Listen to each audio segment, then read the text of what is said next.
കോഴിക്കോട് പന്തീരങ്കാവിൽ സ്വകാര്യ ബാങ്കിനെ കബളിപ്പിച്ച് 40 ലക്ഷം രൂപ കവർന്നു. പന്തീരങ്കാവ് സ്വദേശി ഷിബിൻലാലാണ് ബാങ്ക് ജീവനക്കാരിൽ നിന്നും പണമടങ്ങിയ ബാഗ് തട്ടിപ്പറിച്ച് കടന്നു കളഞ്ഞത്.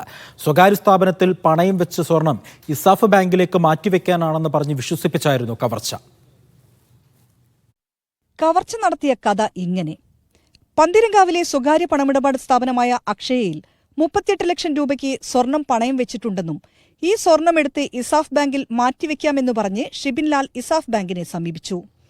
ഇതിനെ തുടർന്ന് ഷിബിൻലാലിന് 3 ദിവസം മുൻപ് ബാങ്കിൽ അക്കൗണ്ടും എടുത്തു നൽകി. ഇന്നുച്ചയ്ക്ക് 1 മണിയോടെ അക്ഷയയുടെ സമീപമെത്താൻ ബാങ്കിനോട് ആവശ്യപ്പെട്ടു. ഇങ്ങനെയാണ് 40 ലക്ഷം രൂപയും അടങ്ങിയ ബാഗുമായി ബാങ്കിലെ ജീവനക്കാരൻ അരവിന്ദ് പന്തീരങ്കാവ് എത്തുന്നത്. സ്വകാര്യ ധനകാര്യ സ്ഥാപനത്തിലേക്ക് നടക്കുന്നതിനിടെയാണ് അരവിന്ദിന്റെ കൈവശമുണ്ടായിരുന്ന ബാഗ് ഷിബിൻലാൽ തട്ടിയെടുത്ത് കടന്നുകളഞ്ഞത്. തുടർന്ന് നടത്തിയ അന്വേഷണത്തിൽ ഷിബിൻലാൽ ആസൂത്രിതമായി പണം തട്ടിയെടുത്തതാണെന്ന് പോലീസ് കണ്ടെത്തി. ഇല്ലാത്ത സ്വർണത്തിന്റെ കഥ പറഞ്ഞാണ് ബാങ്കിനെ പറ്റിച്ചത്. മറ്റ് 2 ബാങ്കുകളെ കൂടി ഇയാൾ സമീപിച്ചിരുന്നത് അക്ഷയ ഫൈനാൻസിയേഴ്സ് ഉടമ പറഞ്ഞു. ഇന്നലെ ഇവിടെ ഒരു 2 ബാങ്കിന്റെ ആളുകൾ വന്ന് ടൗണിലുള്ള നിങ്ങൾ ഇത്ര വലിയ ലോൺ കൊടുത്തിട്ടുണ്ടോ ചോദിച്ചു.